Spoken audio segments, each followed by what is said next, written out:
کہانیوں کی دنیا میں سے آج کی کہانی کا عنوان ہے شہزادی گل بانو۔ ایک دفعہ کا ذکر ہے، ملک سمرقند پر ایک بادشاہ حکومت کرتا تھا۔ اس کی اکلوتی اولاد شہزادی گل بانو تھی۔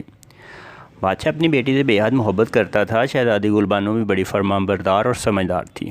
بادشاہ اور ملکہ کو اپنی بیٹی پر بڑا ناز تھا۔ جب شہزادی گل بانو جوان ہو گئی تو دونوں میاں بیوی کو فکر ہوئی کہ اس کے لیے بہترین شوہر تلاش کیا جائے جو بہادر ہونے کے ساتھ ساتھ نیک دل بھی ہو۔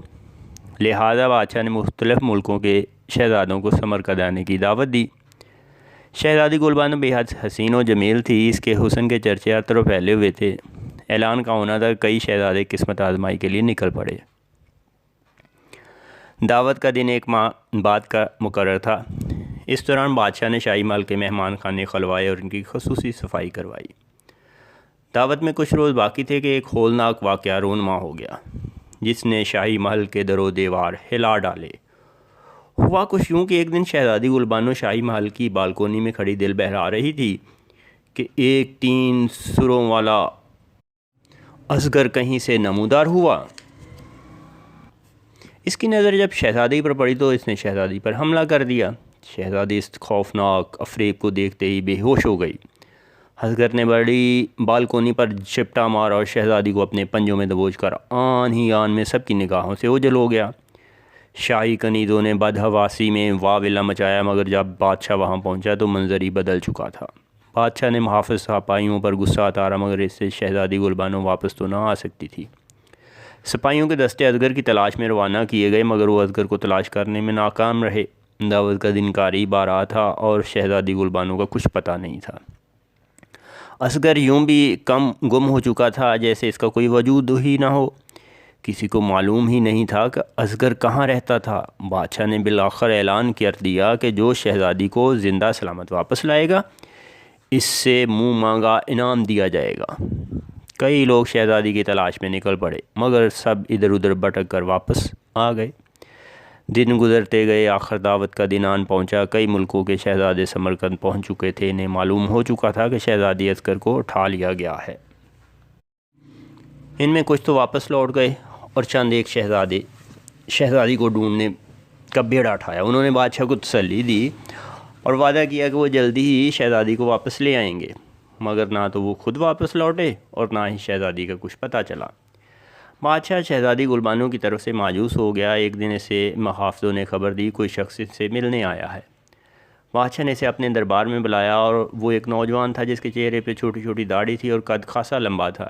اس نے اپنا تعارف کروایا کہ وہ بادشاہ کی فوج میں چند دستوں کا سپہ سالار ہے۔ بادشاہ نے اس کی آمد کا مقصد دریافت کیا تو وہ بولا، حضور علی، میں شہزادی کی تلاش میں جانا چاہتا ہوں جس کے لیے آپ کی اجازت درکار ہے۔ بادشاہ نے یہ سن کر مایوسی بھرے لہجے میں کہا کہ بہت سارے لوگ شہزادی کو تلاش کرنے گئے مگر وہ لوٹ کر نہیں آئے۔ وہ سپہ سالار جس کا نام جانباز تھا، اس نے یقین دہانی کرائی کہ وہ واپس ضرور لوٹے گا۔ بادشاہ نے بے دلی سے اسے اجازت دے دی۔ جانباز بڑا بہادر سپاہی تھا۔ اس نے کئی جنگوں میں حصہ لیا تھا اور بہادری کے جوہر دکھائے تھے۔ وہ تنہا اپنے گھوڑے پہ سوار ہو کر نکل پڑا۔ اسے دوسروں کی طرح یہ معلوم نہیں تھا کہ اژگر کہاں رہتا ہے۔ جانباز سفر کرتا رہا، لوگوں سے 3 سروں والے اژگر کے بارے میں پوچھتا رہا۔ ہر کوئی انکار میں جواب دے دیتا۔ چلتے چلتے ایک وہ بڑے جنگل میں جا پہنچا۔ سارا دن سفر کرنے کے باوجود جنگل ختم نہ ہوا۔ جب اندھیرا چھانے لگا تو جانباز رات بسر کرنے کے لیے محفوظ مقام تلاش کرنے لگا۔ وہ چلتے چلتے ایک ندی پر جا پہنچا۔ وہاں ایک چھوٹی سی جھونپڑی دیکھ کر دنگ رہ گیا۔ جب وہ جھونپڑی کے نزدیک پہنچا تو وہاں ایک ادھیڑ عمر شخص دکھائی دیا جو ندی کے پانی میں آنکھیں بند کر کے کھڑا تھا۔ جانباز نے جھونپڑی کے قریب اپنے گھوڑے کو باندھا اور اس کی طرف بڑھ گیا۔ ادھیڑ عمر شخص کو اپنے قریب آہٹ محسوس ہوئی تو اس نے آنکھیں کھول کر جانباز کو دیکھا۔ وہ اسے ویرانے میں سے دیکھ کر حیران رہ گیا۔ وہ پانی میں سے باہر نکلا اور جانباز کے پاس چلا آیا۔ دونوں میں سلام دعا ہوئی۔ ادھیڑ عمر شخص نے اس کی آمد کا مقصد دریافت کیا۔ جانباز نے بتایا کہ وہ رات بسر کرنے کے لیے محفوظ جگہ کی تلاش کر رہا تھا کہ اسے یہ جھونپڑی دکھائی دی۔ اس شخص نے جانباز کو ایک طرف بٹھایا اور مٹکے سے ٹھنڈا پانی نکال کر پیش کیا۔ جانباز نے شکریہ ادا کیا۔ باتوں ہی باتوں میں جانباز نے ان 3 سروں والے اژگر کا ذکر کیا تو وہ شخص چونک پڑا۔ اس کی تلاش کی وجہ پوچھی تو جانباز نے بتایا کہ وہ ہماری شہزادی کو اغوا کر کے لے گیا ہے۔ اس شخص نے کہا دیکھو نوجوان، میں تمہیں اس اصغر کا صحیح پتہ بتا سکتا ہوں، مگر میری ایک شرط ہے۔ جہاں باز یہ سن کر بیتاب ہو گیا، اس نے جلدی شرط کے بارے میں پوچھا۔ اس شخص نے کہا وہ اصغر کوئی جانور نہیں بلکہ ایک وہ خوفناک جادوگر ہے جو اصغر کا روپ اختیار کر سکتا ہے۔ اگر تم مجھے اس کا سر لا کر دینے کا وعدہ کرو تو میں تمہاری رہنمائی کرنے کو تیار ہوں۔ جان باز اس کی فرمائش سن کر بڑا حیران ہوا۔ وہ اس تجسس کے باعث دریافت کرنے لگا کہ وہ اس کا سر کیا کرے گا۔ اس شخص نے کچھ بھی بتانے سے صاف انکار کر دیا۔ جان باز کے پاس کوئی دوسرا راستہ نہیں تھا، لہذا اسے لا کر دینے کا وعدہ کیا۔ اس شخص نے یہاں سے 10 میل فاصلے پہ ایک چھوٹی سی پہاڑی جسے لوگ عموماً نظر انداز کر دیتے ہیں، اس پہاڑی کی کھو میں وہ اصغر رہتا ہے۔ اگر کوئی پہاڑی پر چڑھنے کی کوشش کرتا ہے تو وہ جادوگر مختلف طریقوں سے اسے ہلاک کر دیتا ہے۔ جان باز اصغر کا پتہ جان کر بڑا خوش ہوا۔ اس نے بمشکل رات گزاری۔ اگلی صبح وہ رخصت لے کر پہاڑی کی تلاش میں نکل پڑا۔ دوپہر ڈلنے کے بعد وہ پہاڑی کے دامن میں جا پہنچا۔ جو ہی اس نے گھوڑے کو پہاڑی کی طرف بڑھایا تو گھوڑا بدک اٹھا۔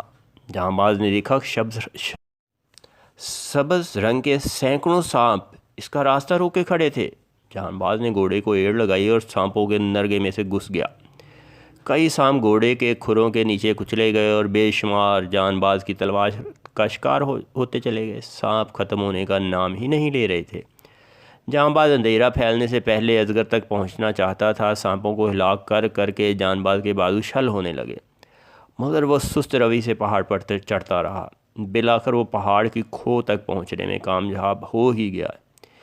اس سے پہلے کہ وہ کھو کے اندر داخل ہوتا، کھو کے دہانے سے آگ کے شعلے نمودار ہونے لگے۔ جہاں باز گھوڑے سے نیچے اترا، اس کی لگام کھلی چھوڑ دی۔ گھوڑا تیزی سے پہاڑی سے نیچے اترتا چلا گیا۔ جہاں باز نے تلوار کے دستے کو مضبوط سے پکڑ لیا۔ وہ کھو میں داخل ہونے کا ارادہ کر رہا تھا کہ 3 سروں والا اصغر کھو سے نکلا اور جہاں باز پر شعلے برسانے لگا۔ جہاں باز بڑی پھرتی سے اچھل کر شعلوں سے بچتا رہا۔ اس کی تلوار بھی چلتی رہی اور اصغر کو کئی زخم لگانے میں کامیاب ہو گیا۔ پہاڑی کی غیر ہموار سطح پر جان باز کو اصغر سے مقابلہ کرنے میں خاصی دشواری پیش آ رہی تھی۔ وہ پیچھے ہٹنے لگا۔ اصغر اس کے تعاقب میں آگے بڑھتا چلا گیا۔ جان باز اپنی عقل مندی سے اصغر کو پہاڑی سے نیچے اتار لایا تھا۔ وہاں اس کا گھوڑا پہلے سے موجود تھا۔ جان باز نے جست لگائی اور گھوڑے پہ سوار ہو گیا۔ اب اصغر سے مقابلہ آسان تھا۔ جان باز کو احساس ہوا کہ اندھیرا پھیلنے والا ہے، لہٰذا اس نے اصغر پر تابڑ توڑ حملے کرنا شروع کر دیے۔ اصغر زخمی ہونے کے باعث خاصا خونخوار دکھائی دے رہا تھا۔ آخر جان باز کی کوششیں بر آئیں۔ اصغر شدید زخمی ہو چکا تھا اور اب اس کی پہلے جیسی تیزی تراری باقی نہیں رہی تھی۔ اصغر کا جو ہی سر جان باز کے قریب پہنچا تو اس نے گھوڑے سے جست لگائی اور اصغر کے سر پر چڑھ گیا۔ اس کی تلوار تیزی سے گھومی اور اصغر کا ایک سر دھڑ سے الگ ہو گیا۔ اصغر کے باقی دونوں منہوں سے چیخ برآمد ہوئی۔ جان باز اسے سنبھلنے کو کوئی موقع نہیں دینا چاہتا تھا۔ اس نے پھرتی کا مظاہرہ کیا اور آگے بڑھ کر دوسرے سر کو بھی دھڑ سے کاٹ ڈالا۔ اصغر زمین پر گر کر لوٹیاں لگانے لگا۔ جان باز اس کے قریب جانے میں ناکام رہا۔ اصغر کی تڑپتی ہوئی دم نے جان باز کو کافی دور تک اچھال دیا۔ جان باز نے ہمت نہیں آ رہی اور کافی دشواری کے باعث اصغر کا تیسرا سر کاٹنے میں اصغر کی موت کے بعد جان باز پہاڑی کی کھو میں جا پہنچا۔ شہزادی گل بانو ایک پنجرے میں بند دکھائی دی۔ وہ کافی کمزور دکھائی دے رہی تھی۔ جان باز نے اسے پنجرے سے نکالا اور اپنے گھوڑے پہ بٹھایا۔ جان باز نے حسب وعدہ اصغر کا ایک سر گھوڑے کے پیچھے باندھ دیا تھا۔ وہ سر گھسیٹتا ہوا ندی پر پہنچا۔ ادھیڑ میں شخص اصغر کا سر دیکھ کر بڑا خوش ہوا۔ اس نے جان باز کا شکریہ ادا کیا۔ جان باز اصغر کے سر کا راز جاننے کی خواہش کو وہیں چھوڑ کر واپس سمرقند لوٹ آیا۔ بادشاہ نے اپنی بیٹی کو زندہ سلامت دیکھ کر جان باز کو سینے سے لگا لیا۔ جلدی جان باز کی شادی شہزادی گل بانو سے ہو گئی اور سمرقند کا اگلا بادشاہ بہادر جان باز مقرر ہوا۔